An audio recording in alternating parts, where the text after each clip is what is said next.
Welcome, everybody, to the Build a Vibrant Culture podcast. My name is Nicole Greer, and they call me the Vibrant Coach. And today I have, yes, another fantastic guest on the show, and his name is Glenn Akramoff.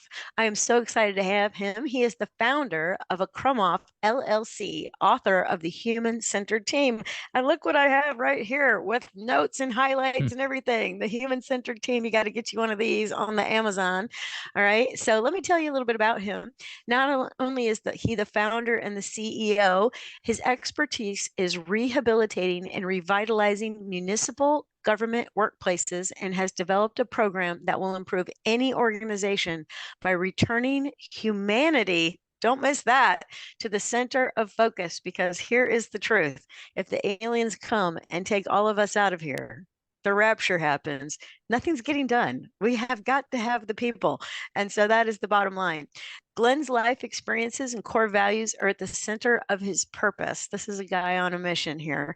He has been working from seasonal maintenance to city manager. Oh, I love this. And he is a consultant and business owner with a 30-year career. He's observed a connection between fulfillment at work and happiness at home, and he has an intense desire to improve the lives of everyone he works with. Glenn creates environments that are innovative, inclusive, growing, and rich in communication and respect. His human centered program empowers teams and leaders to overcome and succeed together. He is about making work work. Oh, that's so good. Glenn, I'm so glad you're here. Thanks for having me. Yeah. So I work with a lot of municipalities here in the Charlotte, North Carolina area, all around here. And these are the hardest working people that keep all of our little citizens happy and our streets clean and our swimming pools going at the park and all the stuff. So I love your focus on government. How'd you get your first job in a municipality? How'd that happen?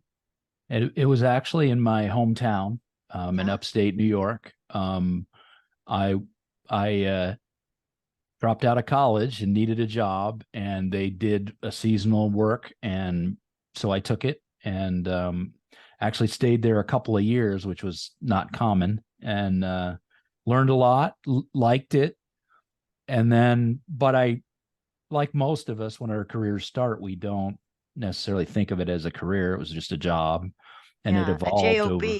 Yeah, it evolved over a period of 5 or 6 years, and I moved to Washington, and my experience got me another job in municipalities, and I did a 25-year career before I went to being a consultant. That's fantastic. That's fantastic. Yeah. So I work a lot in HR circles, and so I work with HR directors in municipalities, and they're just some of the greatest people that I know. They do such good work keeping the people, the firefighters, the police officers. Y'all, are y'all getting what we're saying here? Like, this is a big deal, keeping our people safe and keeping our employees of our cities doing great things. So this book, how did this book come about? So I'd love to know how you got yourself in a chair and got this written. Well, that's an interesting. That's always an interesting occurrence. I think the biggest thing is, most of us, a lot of people know they have a book in them, and I Yeah. did, and it was on my list for like 20 years. Mm. And this program kind of developed. I'd been developing this at work, and then had become a consultant and realized, I I I, I need a tool to use when I'm teaching, but also I want to share it with more people. So I worked got hooked up with a publisher and an editor, and it took 1 year exactly.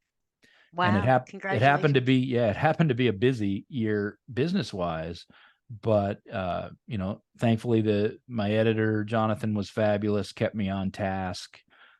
We were bouncing back and forth. He was patient when I couldn't quite get to it as fast as he wanted me to.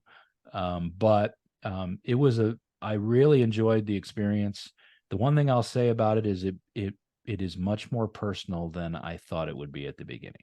Yeah, this is like you said, it was in you. It's like you gave birth to it or something, Yeah. right? Yeah, absolutely. That's how it felt through the process for sure. That's awesome. That's awesome. Well, in his book, he's got lots of nuggets. I mean, serious nuggets. And again, we're talking about the book, The Human Centered Team, and it's how to relate, connect, and give. Don't miss this. I love this. This is the subtitle, everybody. Relate, connect, and give your employees a reason to live. I mean, this is so important, Yeah. right? All right. And with employee engagement, everywhere I go, Glenn, I don't know if it's the same for you. Everybody's talking about employee engagement. Yeah. And that's really what you're talking about in this book overall, don't you think? Yeah, I think it's I take it to the human engagement part because Yeah, I don't believe that we can separate our job from our personal life that much because we're one human being. And so want both of them to be a good experience for people. that's right. And I love what you're saying because, I'll ask people a question, while I'm coaching them, and they'll say, "You mean my personal life or my professional life?" And I'm like, "It's all one life because It is. whatever's happening at work, you bring it home, and whatever's at home, Yeah. you're bringing it in the door, even though you might think you're not bringing it in the door. Your mood, your energy, all of this stuff is all one human experiencing all these Yep. things." Absolutely. Yeah, that's fantastic. All right. So I think on this podcast, you might have to come back for another one, but I'd love to talk about the 6 pillars of workplace culture. Hmm. And so the first one is the word culture. So we talk a little bit about that? Sure. I think I mean, people are starting to realize after, as COVID happened, how important culture is, Right. especially senior leaders that may have um, not paid attention to it that much. Now it's becoming a big thing. I also think that's driven by our two newest generations, the Gen Z and millennials. They don't tolerate poor culture, which I applaud them for. Most people don't, but I do. I think it's fantastic, and they're going to lead us to a new way, and they already are. And I think that's a big part of it. So when you're talking about culture, to me, there's a lot of different things that go into it, especially in a workplace. And a workplace culture, what I found is that I talk about quite a bit is there's the unwritten rules. So you have the written rules, everyone gets to know those, they're in a manual and everybody's like, yeah, okay.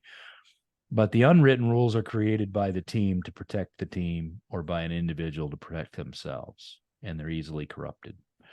And that is usually where I find the problems. And that's where people will label people toxic employees or a toxic work group. And it usually comes from how they're self-enforcing their unwritten rules. And so that's one of the things I believe in is you go find out what those are first. You bring them Mm, to light, and now you're now it's always interesting when you bring them to light. You can see in the room which person uses them as a tool because they, mhm, ooh, I've been found out, right? And like I said, it usually starts for a good reason. A lot of times it's to protect the team from a poor manager, and then it mhm. gets corrupted by an employee who can take advantage of it. So I also believe I do not ever dispose of human beings. So a lot of times people wonder, well, if you have a toxic employee or they're, you know, can you change them? Well, I can't change them. They can change themselves, Mhm. but you've got to help guide them to where they need to be. And sometimes it's not in the work unit they're in. So, um, as a leader, I think culture is about. I say this often. You're not going to like your people every day. You got to love them, and if you don't, then you're in the wrong position. I love what you're saying. Yeah.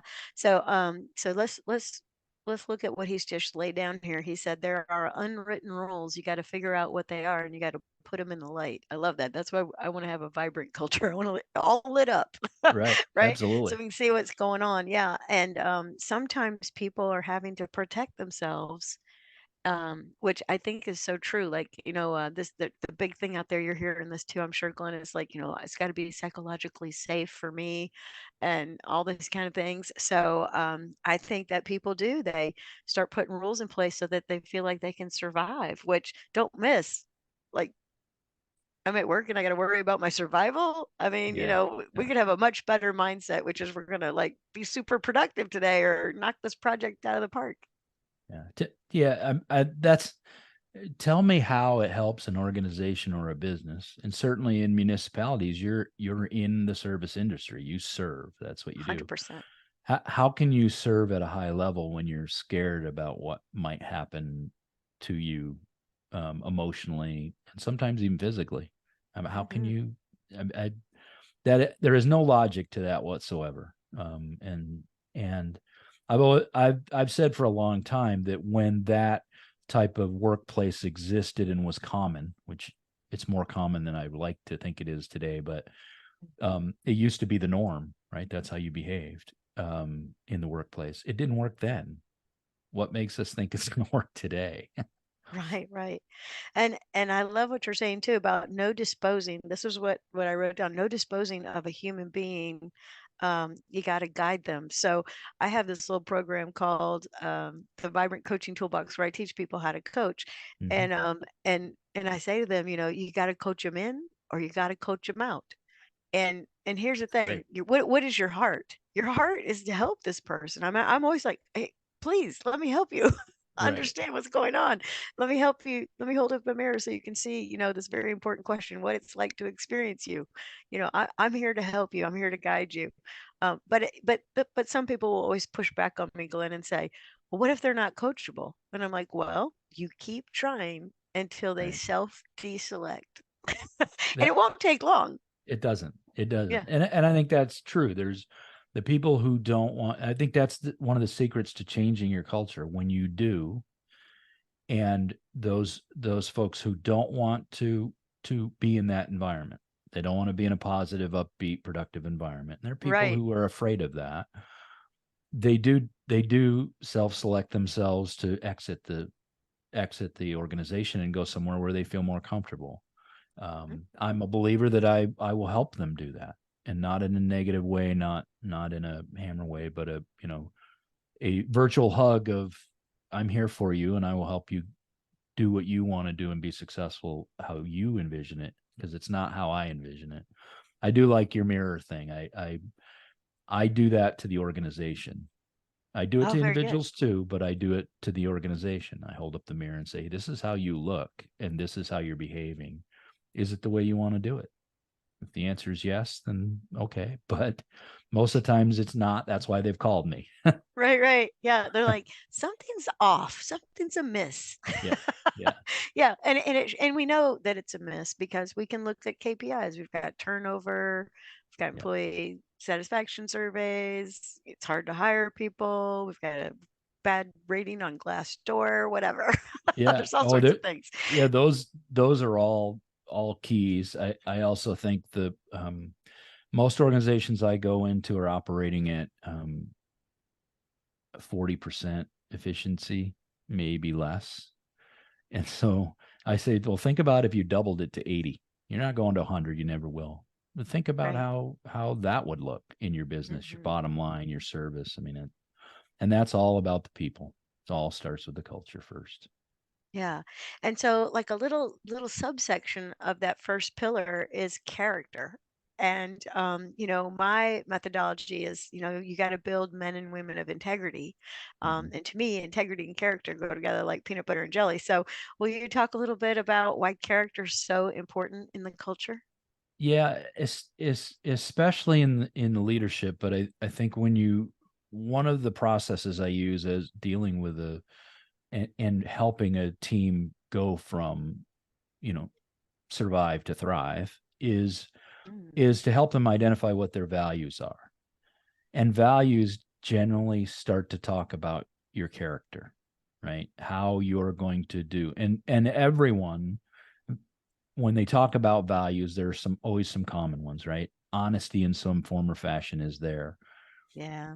But it's interesting, using that as an example, it's interesting to watch people who want honesty from other people, and yet they don't provide it in their in there. So when you start having the discussion and define the value, you see you can watch people kind of start to realize, wait a minute, I am not living what I say I want. And then they beat themselves up, which is not what we're trying to do. But I think that's part of the process. And I think then you help them narrate their story. And kind of using the nuance of character, they create their character, and then they help define, hey, I've been through a lot of things, and we as human beings each have an individual experience, Sure. and I've come out on the other side. And so a lot of people don't give themselves credit on how much character they really do have. And it is hard. It is very difficult to do something that you know is right, even though it's not necessarily great for you at the moment. And to me, that's the definition of character. Yeah. And I do that on my own, right? I'm looking at it, and that's when you look at how these things evolve, that's really where it came from. As I started to realize, early in my career that as I was still in the field, that I was not living up to what I said I wanted the person next to me to do. So I stood up and started doing that. And a quick story, if I can, I had Yeah, I love stories. They're my favorites, actually. I had a a really close friend. We were coworkers, and he got himself in trouble, and he was Oh, supposed to cover after hours. He got in an accident. His wife called me. He had been drinking, and so his wife called me so I could take the call and cover for him, and I did.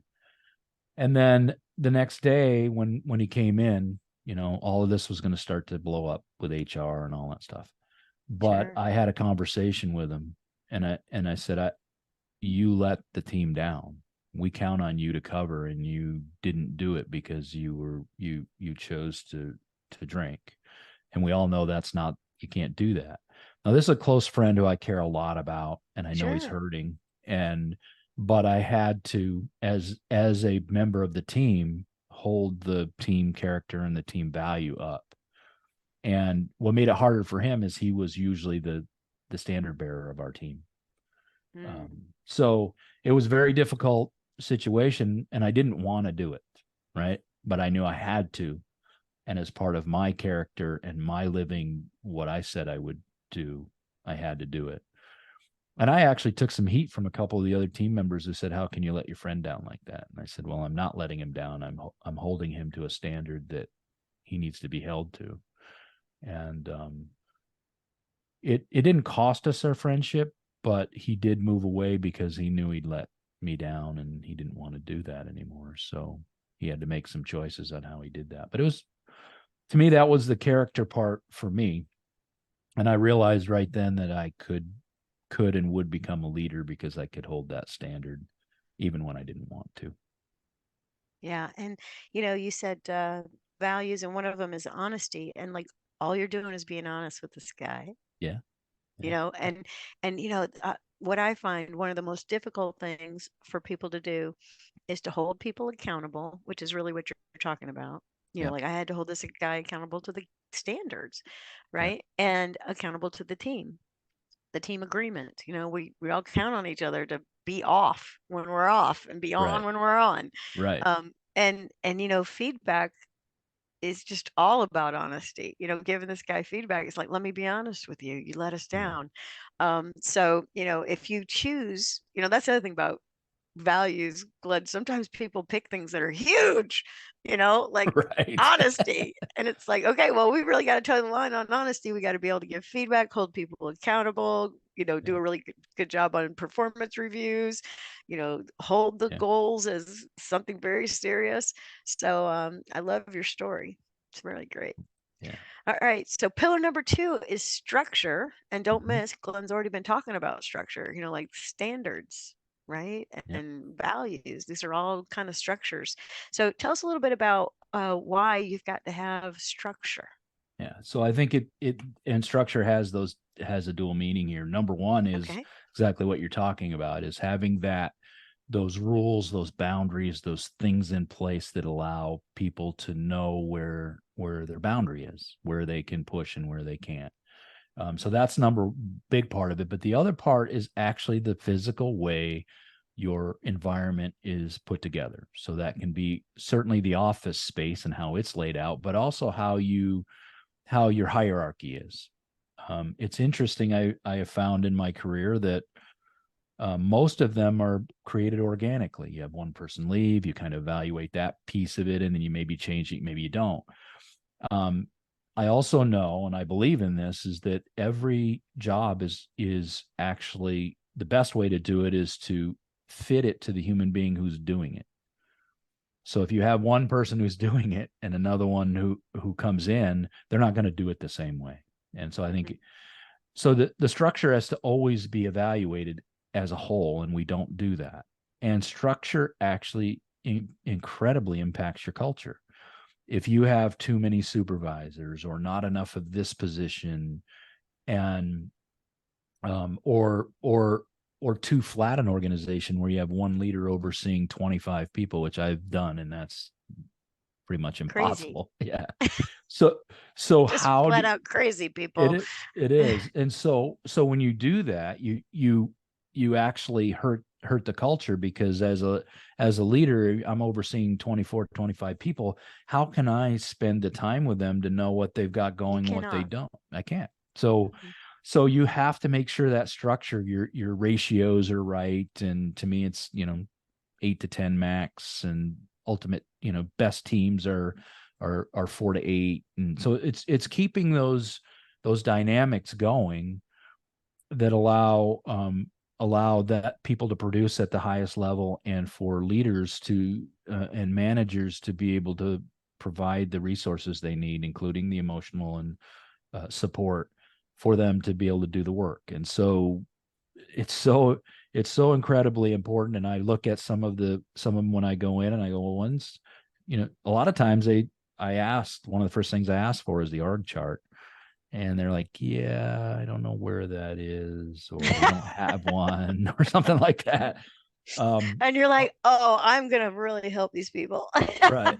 And so I'm currently working with a team, and it's clear that the org chart is not, the structure is not there for them. We're going to create the other structure that you're talking about by doing some chartering and some things like that. But there's some positions that need to be moved around, and some balancing done with the team and all that. And that is the change that actually scares people the most. they don't mind Right. doing they don't mind doing culture, but wait a minute, you're changing my job title. I don't what am I going to do? Is that going to mean I'm not qualified, and all these other triggers that happen? But yeah, to me, structure seems like a very simple thing, and in some ways it is, but it can really disrupt what you got going on. Yeah. And here's the thing, our business changes, the market changes, Yeah, COVID happens, all this yeah, stuff. And so, of course, people are going to take on new responsibilities. They're going to ditch things that don't matter anymore. And that's what you're talking about is, yeah. taking all of these things into account, which I think is really, really huge. And so I've got a story for you. I work Awesome. with a gentleman, and he's beyond frustrated. He oversees an entire shift in an organization, but he has a dotted line, this dotted line thing, to all the people on the second shift. And so I said, well, what's that dotted line mean to you? He says, well, I'm responsible for everything, but I don't have any power over anybody. Right. And I was and just like, what?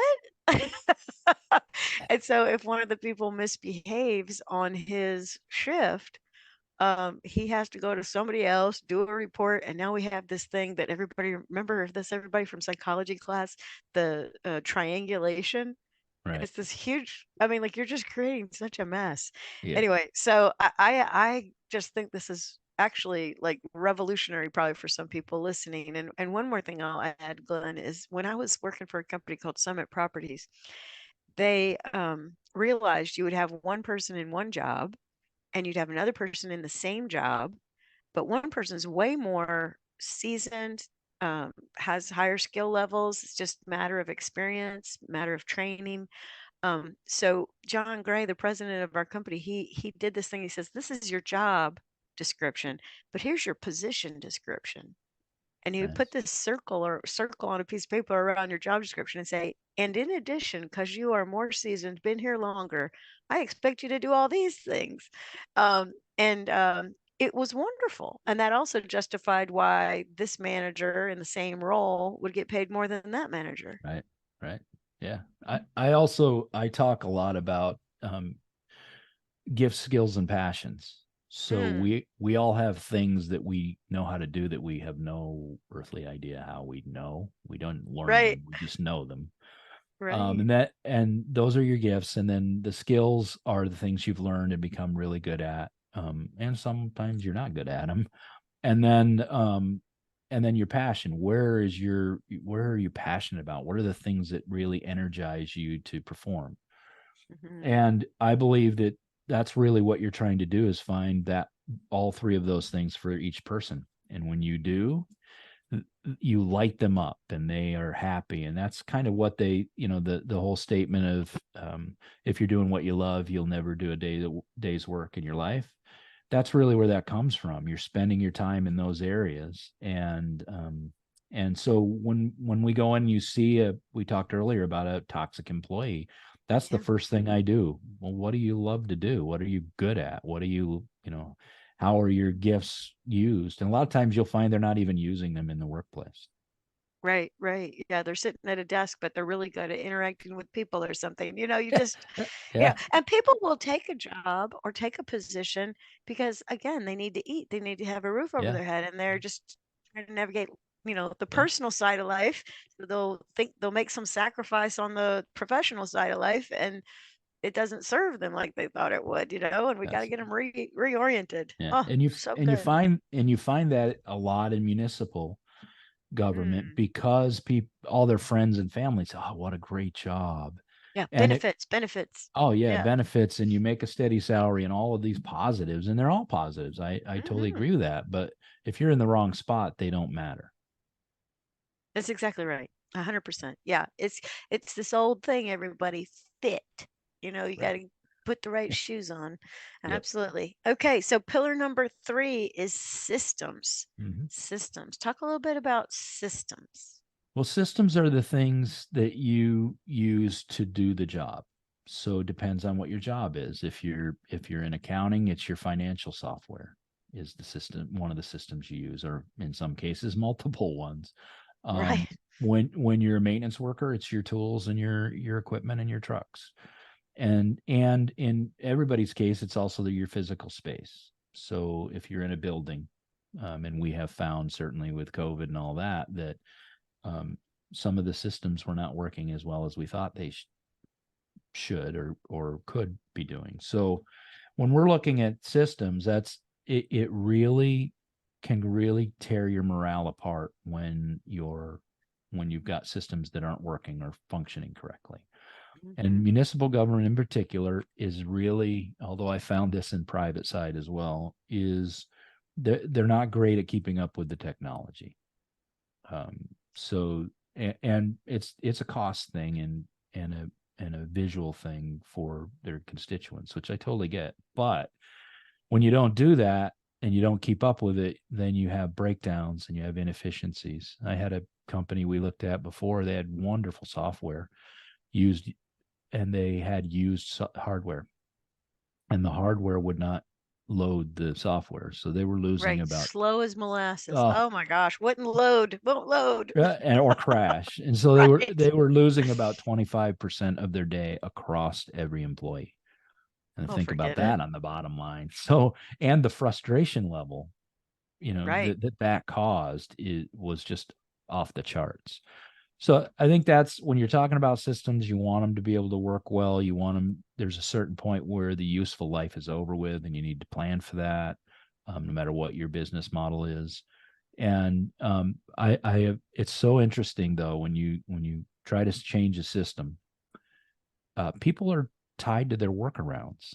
So they come up with a clever workaround to be able to get their job done when a system Oh doesn't yeah, work. people are very industrious. They'll They figure the are. way because they Yeah. want And to when, get their job done so they can go home. yeah.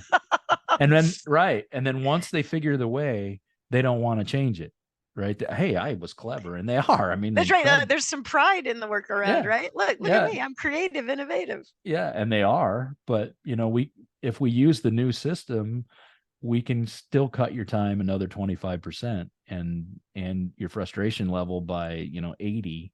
That's going to really help you in the long end. But that's where, when you're talking about change and how people adapt to change and don't want to, that's Mhm. one of the keys that I see. They're okay changing culture.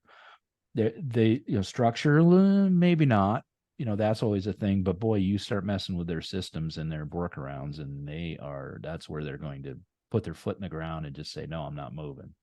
Yeah, I heard this great thing. I was teaching a change management 4-hour kind of introductory thing on Monday to a financial institution. And uh, the one gal on there was from Oklahoma, and she said, "Oh, I just went to another change management thing." I said, "Well, what did you learn there? Teach me something." And she said, "Well, she said the instructor of the other class she was in said there's two things in change. Um, People don't like the change, and the people don't like you." And I was like, "Oh my gosh, that is so good. That is money." Because it's true, right? So Yeah. back to character and the things that you're talking about at the beginning is like if Glenn tells me we're changing the software, well, I don't like Glenn.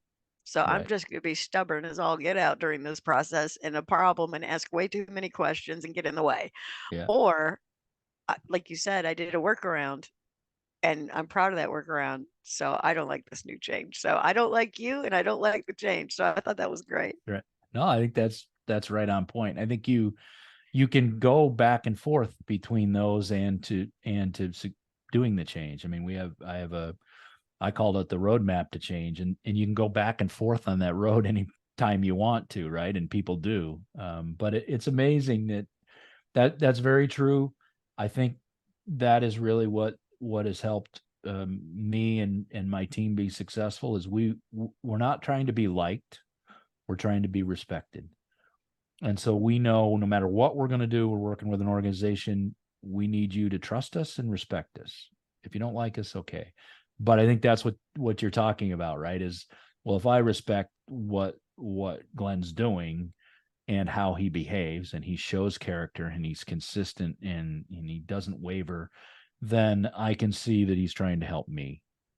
Mhm. And because why else would he be here? There's nothing else. Yeah, we make a little money, but that's just the transaction. The reality is, how I interact with them. So I like that too. I probably will keep using that. Yeah, isn't that good? Yeah, and she was a doll, and she had the software thing going on at her financial institution. She's like, "We are," and y'all. I know that y'all listening, y'all. That's how we talk in Charlotte, Glenn. Y'all. Well, Uh, it's okay. My mom was from Asheville. Okay. Oh my gosh, what a great town. Yeah, Love some Asheville. Hello, listeners. Get a trip to Asheville, North Carolina on your calendar ASAP. Especially Christmas is coming. You got to go to the Biltmore. Oh, that's everybody right. look up the Biltmore. Anyway, so that gal was say she told me that the software they were using was getting sunsetted, meaning that we're not servicing it. We're not sending you an update ever again. It's over. You have to buy the new stuff. And if you want to keep rolling. And she said that we had been receiving those messages for several years. And here we are, like the sun is going down, it's getting dark. Yeah, and so many do that. It's incredible It's how often that crazy. happens. Yeah, Yeah. All right. So, everybody, check your software situation. That's all we're saying here. yeah. Okay. Pillar number 4 is processes. Processes. Talk about processes. And So like maybe how that's different from systems. People might be like, didn't we just talk about that? yeah, No, no, it's different. no. We talked about what we use to do this. This is the how. This is Yeah. this is the steps you take to do your work. And it's interesting, this is actually a big place for conflict in the workplace. Oh, I bet. In that you have the same people. So say you have we've been talking about finance. So say you have 4 different accounting techs. They're in a bigger city. They're doing all very similar work. They all do the same process differently. One person may do it in 22 steps, the other in 12. The one who does it in 12 will say, oh, he's too slow. He doesn't do it fast enough, so he's not doing enough.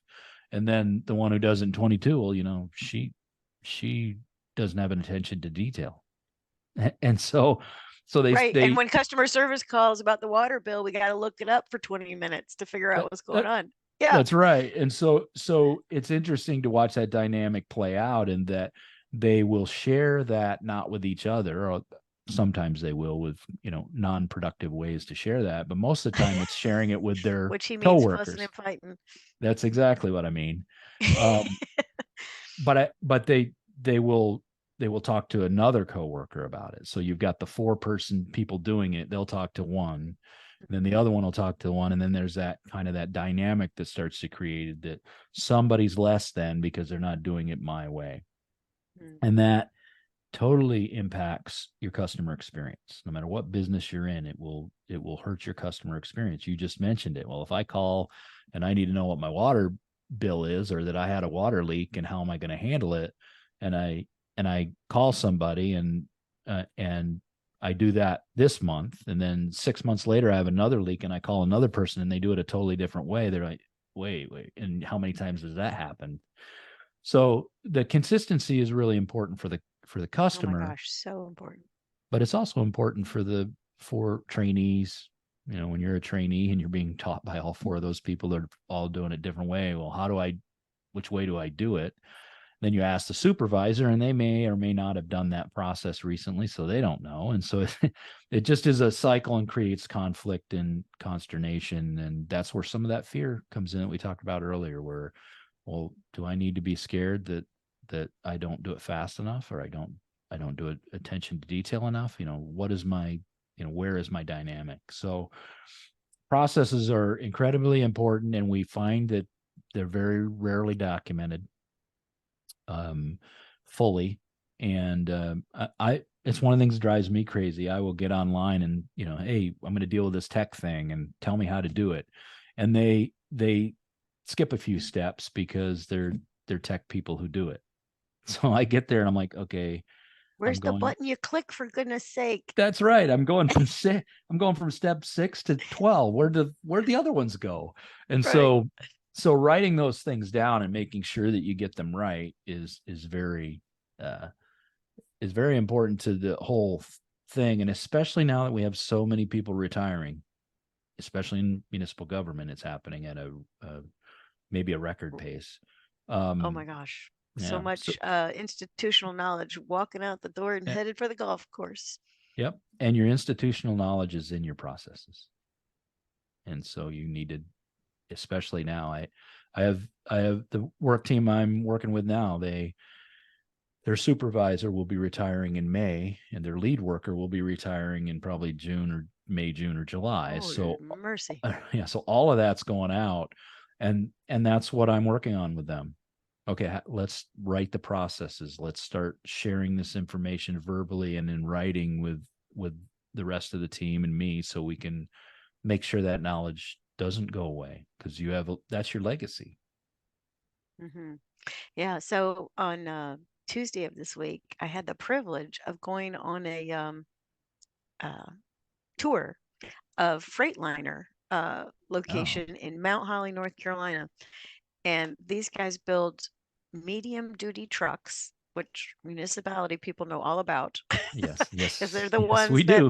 like the garbage trucks are mid duty, some of the Yeah, firefighting trucks, whatever. So these Freightliner guy that was showing us around, his name was Joe. And to your point about institutional knowledge, I mean, Joe's got 38 years of Freightliner. yeah, And so he showed me, because I'm a, I would do training and coaching. I said, well, how do you get these young guys and gals knowing what you know? He goes, oh, I'll show you. I got a book. But this book was so good, right? And when you saw what he was doing, you're like, that's probably a little archaic. Shouldn't it be on the computer? And he's like, my people don't have time to log into a computer to figure out what the steps are to yeah, get this bolt done or this painting thing done or whatever to make this beautiful yeah. truck.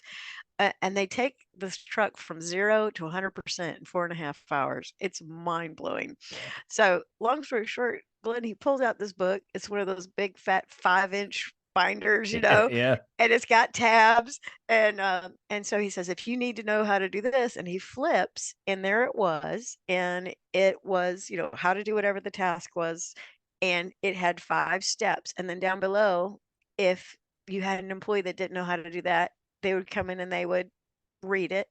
Then mhm, for accountability, they had to initial that they had read it. They had to initial that they were shown how to do it. And so there's this huge accountability in this Joe's book.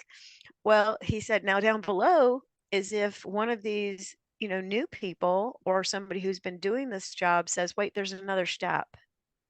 We go in, we write the new step, we sign it off, we print it up again, we put it in the book. And I Nice. just was like, you know, it's just paper and a pen.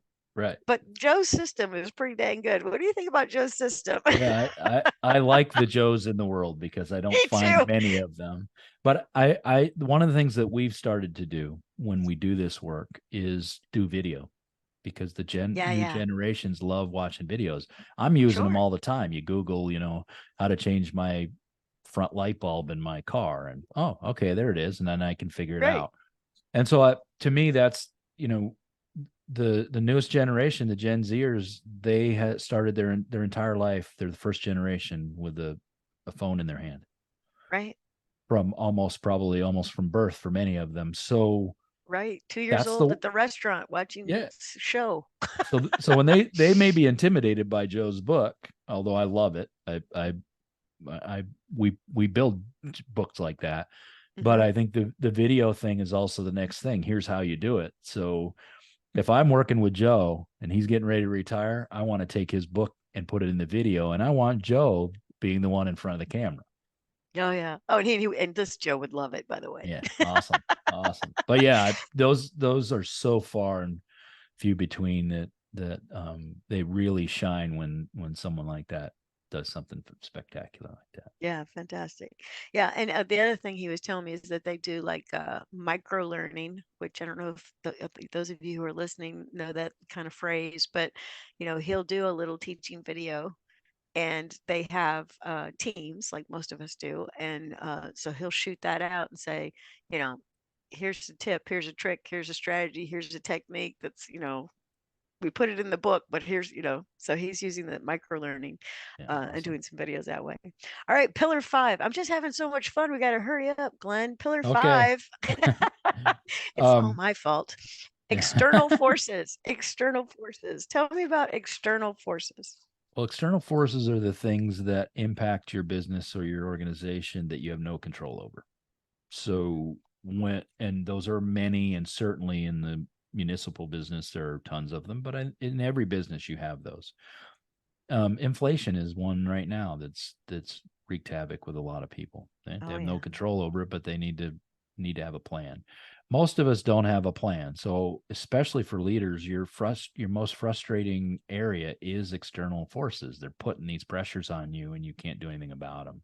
Right. So you want to have a strategy on how am I going to deal with that? Example of inflation, or actually gas prices in particular.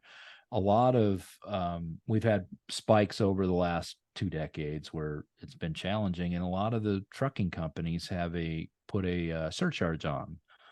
They take it off once it drops to a certain level of prices, but they put it back on when it goes over that price limit, and then they have kind of steps. They put it on the bill, they're very transparent about it, but it's the way they make sure their business is still viable when that external force shows up. And that's a wonderful example of how to do that. And for me as a leader, I looked at those and was frustrating. And those are the things that kept me up at night. And I said, well, I need to have a strategy for each one. And when I did, my stress level dropped. I actually slept every night. And so that's really the intention of that. Yeah, and sleep. It is a whole thing about performance sleep, I'm telling you. Yes, it That's is. fantastic. Yeah. And that you know, the thing too that I'm thinking about with external forces is our municipality friends, God love them. They have this thing called an election, The and they get ultimate. a whole new sometimes group of people who come in and want to change what that city manager and all of his directors are doing in a Yeah. hot second.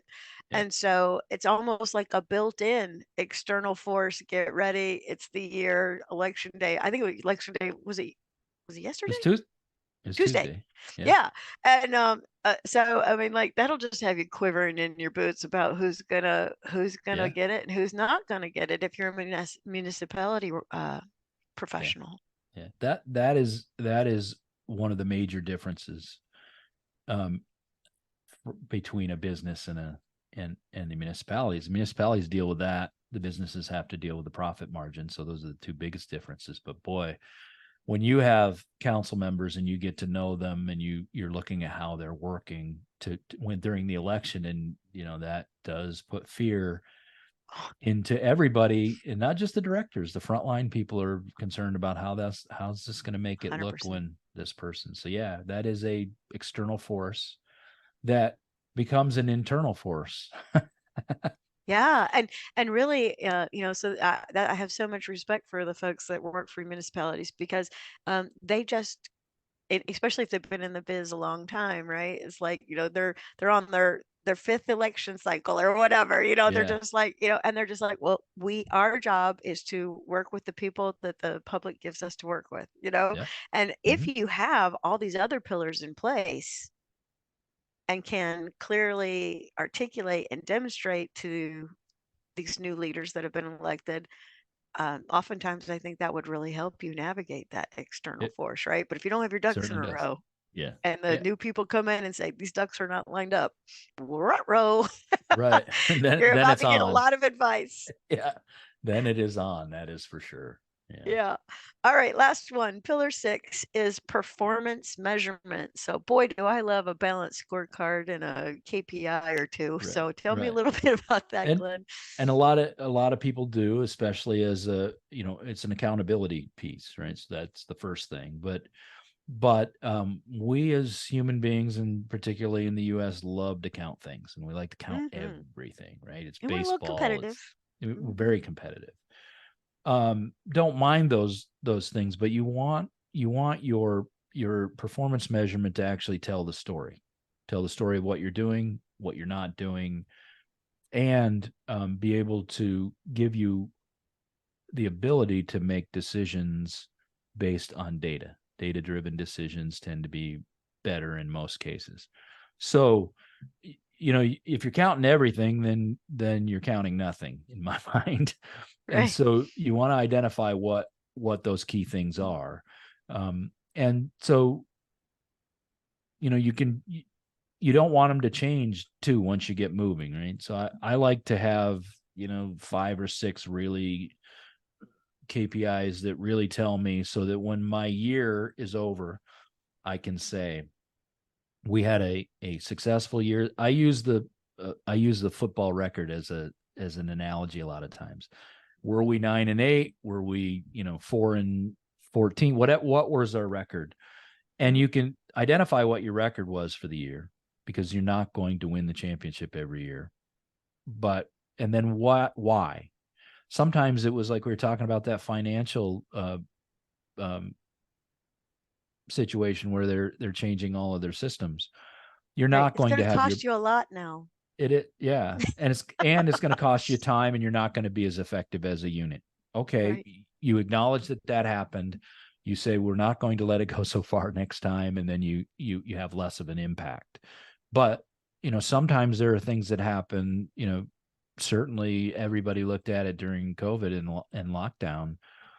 You know, it was almost a throwaway year, and they just kind of said, okay, but what can we learn from it? That's really the thing. KPIs are the way to teach the lesson you need to learn as a team.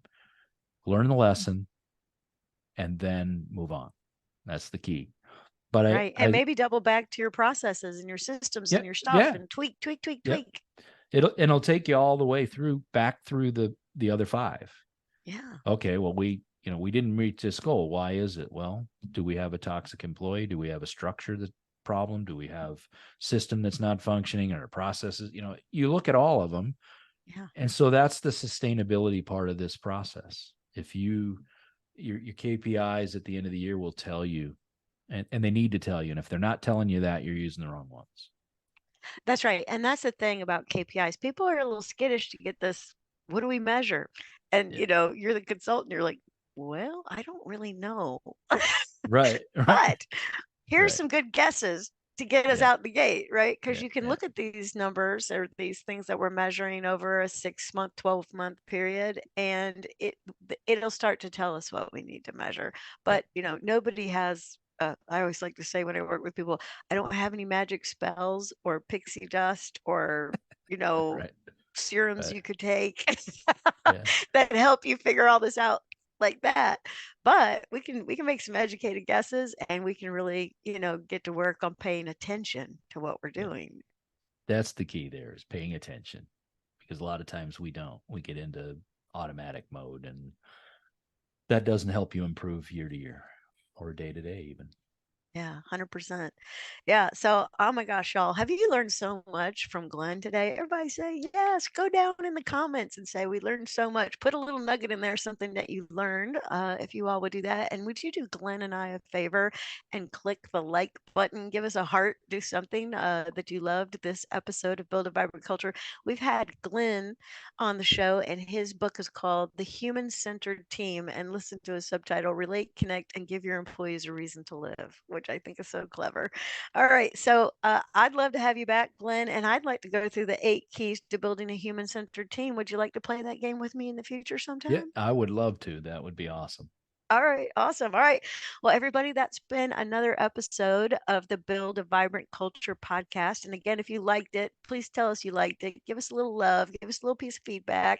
And Glenn, if people wanted to get up with you and have you come in and help them get these 6 pillars in place and get going, what would they do? Well, you can find us at akramoff.com, certainly. And there's a link there to get it directly a hold of me. You can find us on LinkedIn. We're pretty active out there. And we have a YouTube channel as well, with some videos that we've made of different things. And then, like you mentioned, you can find the book on Amazon and also at humancenteredbook.com. Fantastic. All right, everybody. It's been another wonderful episode of the Build a Vibrant Culture podcast. Again, thank you so much, Glenn. Thank you very much.